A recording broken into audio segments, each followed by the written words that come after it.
Hello my dear student, this is Shikha ma'am. Today we are going to start with the first English course book, Honeydew. I'm going to read the chapter in English and give you the explanation in simple English. You all are supposed to carry your book before you when you are attending this class and keep your finger under the line as I am announcing the line. You all are going to understand the chapter very well. Follow my instruction and we are heading. Hello everyone. I hope you all are fine. Today we are going to start with the chapter number 1, The Best Christmas Present in the World. This is a story about the war event between British and German. British and German are countries. So a war is happening between these countries, and there is an event, a story happened in 1914, and this chapter is about that story. So we are going to start. You can find the date of this event from the following date that is given on page number 23. So now we are starting the chapter. I spotted it in a junk shop in Bridport, a roll-top desk. Now these are the words of narrator. Narrator is saying that he has gone at a place called Bridport, and there he find in a junk shop. Junk shop means the shop where we can find the torn, worn and old things. There he find a desk. There was a roll top on that. The man said it was early 19th century. So this is the time of that story started. That was 19th century, and the desk was made of oak. Oak is a tree, and with the wood of that tree is used to make the furniture. So the desk the narrator found in the shop is made of oak tree. I had wanted one. Now the narrator wanted to buy that table, but they were far too expensive. But that table was really expensive for narrator. This one was in a bad condition, the roll top in several pieces, one leg clumsily mended, scratch marks all down one side. But the table was not in the good condition, that was torn, worn. The roll top means the upper part of the table was divided in many pieces. One leg of the table was anyhow fixed, and scratch marks means the scratches can be seen all over the table.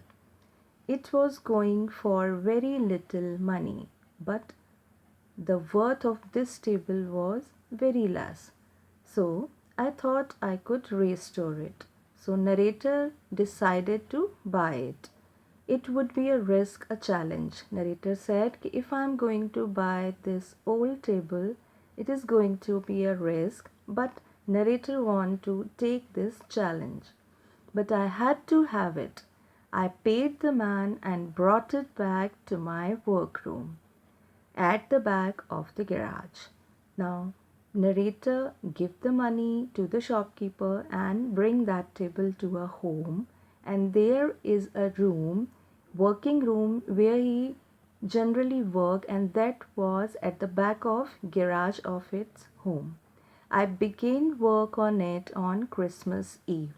Now the table was nearly a very bad condition, so the narrator has to man that table.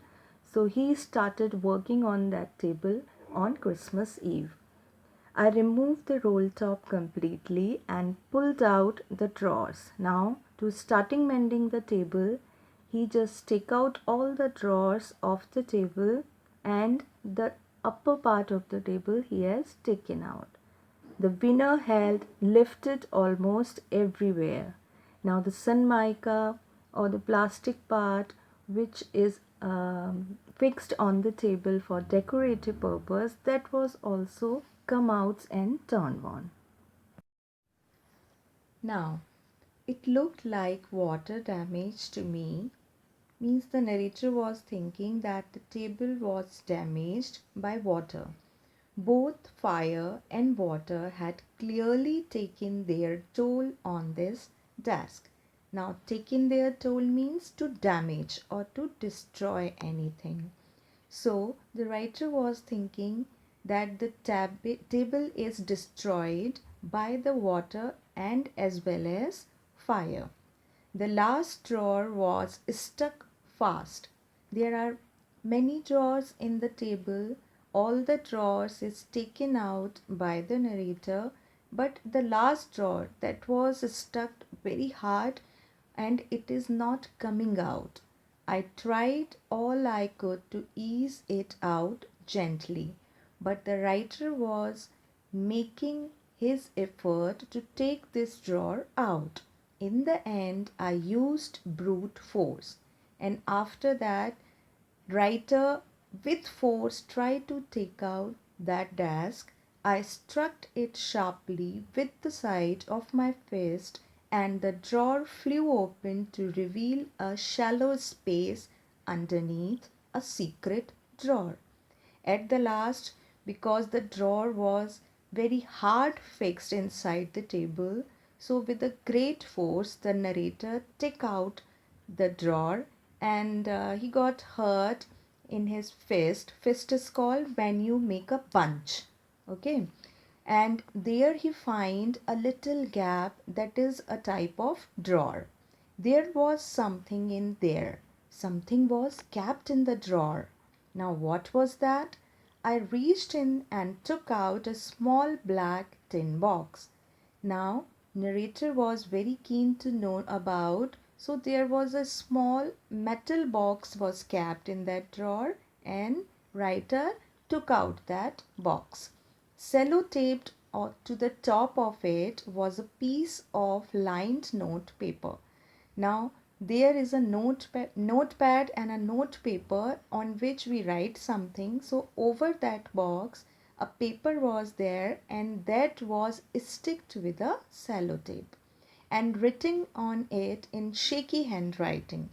Now shaky handwriting is when somebody is writing with a fragile force. Okay, fragile force means when your hands are shaking or you are not feeling well or maybe the writer old, that's why. So that was a movable writing. And what was written on that paper? Jim's last letter received January 25, 1915. This was the wordings that was written on that paper. To be buried with me when the time comes. These are the following lines, mean these are the total lines that were written on the paper. Means when Jim is going to receive this letter on 25 1915 and this letter is going to burn when I am going from this world. I knew I did it, that it was wrong to me to open the box. The writer was thinking, this is not good. You are opening any other thing. This is a bad manner. When you are not owning anything and you just want to try to get in that thing, that is not a good manner because that thing doesn't belongs to you. And this thing writer knows very well. But curiosity got the better of my scruples.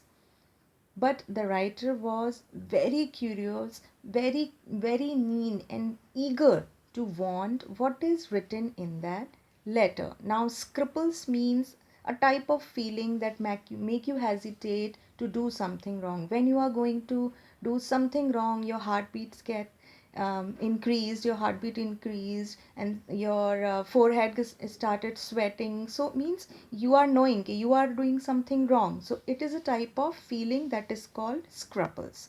It usually does. Whenever we are going to do any wrong thing, then this feeling itself comes. Inside the box there was an envelope. Now envelope is a type of folded paper in which we usually keep the letters. The address read Mrs. Jim Macpherson, 12 Copper Beaches, Bridgeport. Now this is a address. This is an address that was written on the envelope, and the place was Dorset. I took out the letter and unfolded it. Now, the writer has taken out the letter from the envelope and opened it. It was written in pencil and dated at the top December 26, 1914. Now, on the top, on very first line, what was written in the letter? That letter was written with a pencil, and the very first line was a date. That date was December 26, 1914. Now, this was the first part of this chapter. Some of the question comes out it. We are going to discuss all the question at the last of chapter. Now, second part. Dearest Connie. Now, this was the second line. The first line was a date, and now second line was the address to a person named Connie. I write to you in a much happier frame of my mind because something wonderful has just happened. Now, the writer who is writing the letter, she was in a good state of happiness. So, she is going to tell the person to whom she is addressing in the letter that she is feeling very happy. That I must tell you,